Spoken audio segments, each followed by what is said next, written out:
BJP इस वक्त विपक्ष की पार्टियों को तोड़ने के अभियान पर लगी हुई है। वजह आप सभी जानते हैं, मॉनसून सत्र में डिलिमिटेशन विधेयक उसे पास जो कराना है। अब तक अगर बात करें तो आम आदमी पार्टी, टीएमसी, शिवसेना यूबीटी में वो तोड़फोड़ कर चुकी है। शरद पवार की एनसीपी उसके निशाने पर है और दावे किए जा रहे हैं कि समाजवादी पार्टी को तोड़ने की भी पूरी कोशिश हो चुकी है। वैसे इन दावों में कोई दम नहीं दिख रहा है, बल्कि सिर्फ दबाव बनाने की कोशिश ज्यादा दिखाई दे रही है। यानी हवा बनाओ और हवा के साथ दबाव बनाओ। यह दबाव अयोध्या में चढ़ावा चोरी होने और समाजवादी पार्टी के पक्ष में जनता के बढ़ते रुझान को रोकने के लिए बनाया जा रहा है।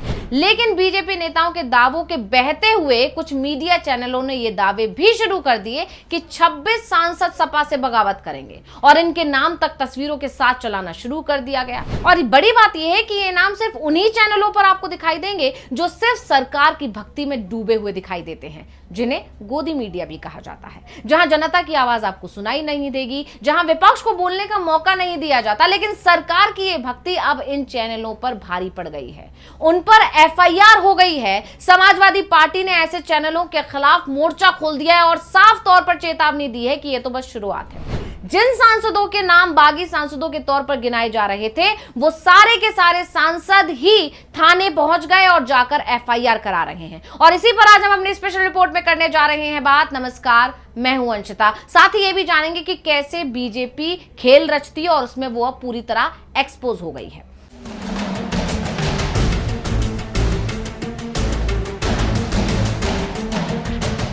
तो मोदी राज में तमाम मीडिया चैनलों पर ये आरोप लगते हैं कि वो झूठी और भ्रामक खबरें फैलाते हैं, टूट फूट की खबरें चलाते हैं जिससे हवा बन सके, जबकि असलियत इसके बिल्कुल इतर होती है। लेकिन अब तमाम विपक्षी पार्टियों ने भी बता दिया है कि मोदी सरकार के लिए काम करने वाले इन चैनलों के खिलाफ वो चुप नहीं बैठेंगे और झूठ फैलाने वाले चैनलों को उजागर करेंगे। और इसकी शुरुआत की है समाजवादी पार्टी ने। आप जानते ही हैं, पिछले कुछ दिनों में खबरें चल पड़ी हैं कि समाजवादी पार्टी में बड़ी टूट होने वाली है। यूपी में विधानसभा चुनाव से पहले समाजवादी पार्टी बिखर जाएगी, इस तरह की खबरें चल रही थी। और अब समाजवादी पार्टी के सांसदों ने, या कहें कि उन्हीं सांसदों ने जिनके नामों को लेकर दावे किए जा रहे थे कि वो अखिलेश का साथ छोड़ सकते हैं, उन्हीं सांसदों ने आगे आकर चैनल के खिलाफ एफआईआर दर्ज कर दी है। कौन है वो सांसद, उनका नाम भी हम आगे बताएंगे। क्या कुछ कहा है उन्होंने, ये भी हम आपको बताएंगे। फिलहाल आपको बताते हैं कि उस चैनल के खिलाफ क्या कार्रवाई की मांग की गई है। तो आपको बता दें, चैनल के नाम का खुलासा हम नहीं कर सकते, लेकिन एफआईआर की कॉपी हम आपको जरूर दिखा रहे हैं। तो ये एफआईआर की कॉपी है जो आप अपनी स्क्रीन पर देख सकते हैं। इसमें लिखा है, सेवा में प्रभारी निरीक्षक थाना कोतवाली लखीमपुर जनपद लखीमपुर खीरी।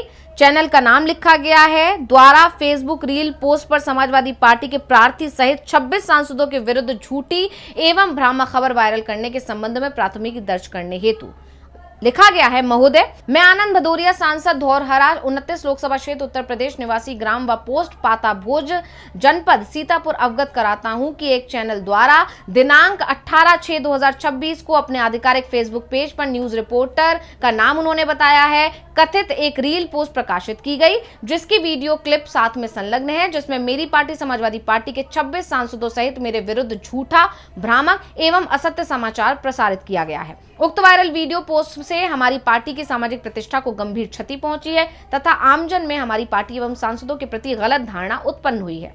ये कृत्य जानबूझकर किया गया है जिससे पार्टी के सभी सांसदों सहित मेरी व्यक्तिगत मानहानि हुई है और मानसिक पीड़ा भी पहुंची है। उक्त कार्य भारतीय न्याय संहिता और सूचना प्रौद्योगिकी अधिनियम की सुसंगत धाराओं के अंतर्गत संज्ञेय अपराध की श्रेणी में आता है। अतः आपसे अनुरोध है कि प्रथम सूचना रिपोर्ट यानी एफआईआर दर्ज कर विधिक कार्रवाई सुनिश्चित करें।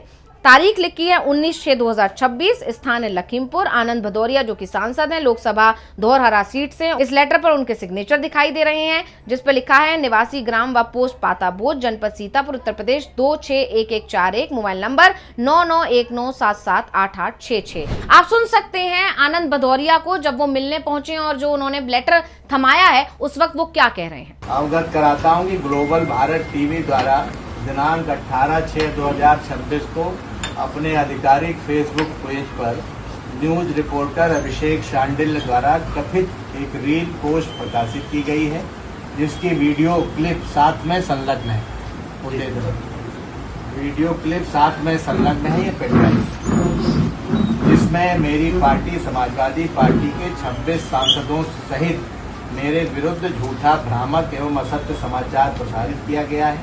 उक्त वायरल वीडियो पोस्ट से हमारी पार्टी की सामाजिक प्रतिष्ठा को गंभीर क्षति पहुंची है तथा आम जन में हमारी पार्टी एवं सांसदों के प्रति गलत धारणा उत्पन्न हुई। ये कृत्य जानबूझकर किया गया है जिससे पार्टी के सभी सांसदों सहित मेरी व्यक्तिगत मानहानि हुई है और मानसिक पीड़ा भी पहुंची है। उक्त कार्य भारतीय न्याय संहिता और सूचना प्रौद्योगिकी अधिनियम की सुसंगत धाराओं के अंतर्गत संज्ञेय अपराध की श्रेणी में आता है। अतः आपसे अनुरोध है कि प्रथम सूचना रिपोर्ट दर्ज कर विधिक कार्रवाई सुनिश्चित करें। इसके बाद इस पूरे मामले की जानकारी समाजवादी पार्टी के सांसद आनंद भदौरिया ने खुद भी दी है, सुनिए। कल से इलेक्ट्रॉनिक मीडिया में और सोशल मीडिया पर कुछ खबरें हमारी पार्टी और हमारे सांसदों के बारे में चलाई जा रही हैं, प्रकाशित की जा रही हैं। ये एक global Bharat TV GB TV network media network private limited Ghaziabad UP 201019 इन्होंने अपने आधिकारिक फेसबुक पर पोस्ट की और उसमें 26-27 सांसदों के नाम लिए और हम लोगों का भी उसमें जिक्र किया, फोटो सहित फोटो लगा करके। तो इससे ये कृत्य जानबूझ करके उन्होंने किया जिससे हम सभी के मानहानि भी हुई है और मानसिक पीड़ा भी पहुंची। हमारी पार्टी के कार्यकर्ताओं को भी दुख पहुंचा है।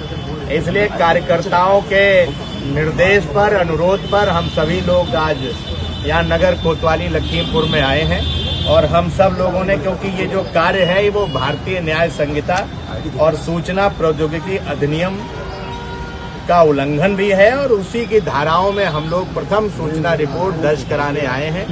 दरअसल कुछ दिन पहले केशव प्रसाद मौर्य, जो कि योगी सरकार में डिप्टी सीएम है और इसके अलावा एनडीए में सहयोगी ओपी राजभर ने एक बयान देकर सियासत को गरमा दिया था। खबर चल पड़ी थी कि समाजवादी पार्टी के 25 से 26 सांसद बीजेपी में शामिल होने जा रहे हैं। हालांकि बीजेपी नेता ने या कहीं डिप्टी सीएम ने या सहयोगी ओपी राजभर ने किसी तरह से इन नामों का खुलासा नहीं किया था, लेकिन सोशल मीडिया पर एक लिस्ट तेजी से वायरल होने लगी और दावे किए गए कि ये उन सांसदों के नाम है, यानी ये वो 26-25 सांसद हैं जो बीजेपी का दामन थामने जा रहे हैं और समाजवादी पार्टी को छोड़ रहे हैं। लेकिन अब उसी लिस्ट को खारिज कर दिया गया है और खारिज किया गया है समाजवादी पार्टी के उन्हीं सांसदों की तरफ से जिनके नाम इस लिस्ट में शामिल किए गए थे। सांसदों ने चैनल के खिलाफ कार्रवाई करने की मांग करी है, साथ ही साथ बीजेपी को एक्सपोज भी कर दिया है कि कैसे वो चैनलों के जरिए हवा बनवाती है और इसके साथ ही सांसदों ने यह भी बता दिया कि बीजेपी की कोशिश पूरी तरह फेल हो चुकी है, क्योंकि कोई भी सांसद कहीं नहीं जा रहा है और सब के सब अखिलेश यादव के साथ खड़े हुए हैं। आप जानते ही हैं, राम मंदिर का जो मुद्दा है वो तेजी से यूपी में छाया हुआ है। अखिलेश यादव इस मुद्दे को जोर शोर से उठा रहे हैं। घोटाले को लेकर हर रोज नए सवाल योगी सरकार से पूछ रहे हैं और योगी सरकार और पूरी बीजेपी जानती है कि आने वाले दिनों में यह मुद्दा बड़ा होगा और 2027 विधानसभा चुनाव पर इसका असर जरूर पड़ेगा, क्योंकि अखिलेश यादव ने सीधे सीधे चुनौती दे दी है कि जहां से भाजपा की राजनीति शुरू हुई थी वहीं उसे खत्म किया जाएगा। बाकायदा उन्होंने ट्वीट करके इस बात की जानकारी दी या कहें कि बीजेपी को चेतावनी दी है और इसी की वजह से जब से अखिलेश यादव इस मामले को उठा रहे हैं, बीजेपी की पूरी कोशिश है कि कैसे अखिलेश यादव का ध्यान इस मुद्दे से भटके और दूसरी तरफ कोशिश ये भी है कि अखिलेश यादव की पार्टी को 2027 विधानसभा चुनाव से पहले पूरी तरह कमजोर कर दिया जाए, खत्म कर दिया जाए। लेकिन पार्टी सांसदों ने खुद सामने आकर या आगे आकर यह बता दिया है कि बीजेपी की कोशिश फेल हो चुकी है। तो स्पेशल रिपोर्ट आपको कैसी लगी हमें कमेंट करके अपनी राय जरूर दीजिएगा। इसी के साथ मुझे दीजिए इजाजत। देखते रहिए डीवी लाइव। नमस्कार।